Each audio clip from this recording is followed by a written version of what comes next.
आत्ता महिलांना आणि ज्येष्ठ नागरिकांना तिकिटाचे पूर्ण पैसे भरावे लागणार जर हे कार्ड तुमच्याजवळ नसेल तर.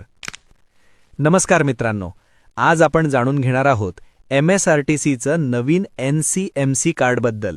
हे कार्ड कोणासाठी आवश्यक आहे आणि ते कसं काढायचं, संपूर्ण माहिती या व्हिडिओमध्ये मिळणार आहे, म्हणून शेवटपर्यंत नक्की बघा.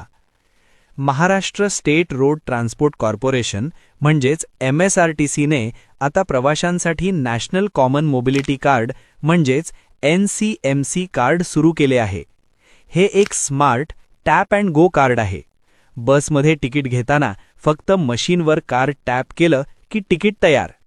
जर तुम्ही कोणत्याही सवलतीचा लाभ घेत असाल, म्हणजे तुम्ही ज्येष्ठ नागरिक, विद्यार्थी, दिव्यांग व्यक्ती, महिलांसाठी सवलत योजना, स्वातंत्र्य सैनिक, सवलतीचा प्रवास करायचा असेल तर हे कार्ड आवश्यक आहे.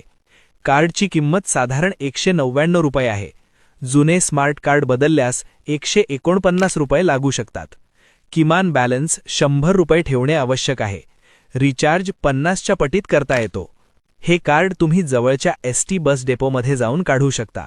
आधार कार्ड, ओळखपत्र आणि सवलतीसाठी आवश्यक कागदपत्रे सोबत घ्या. अर्ज भरल्यानंतर तुमचं कार्ड तयार केलं जातं. तर मित्रांनो, ही होती MSRTC NC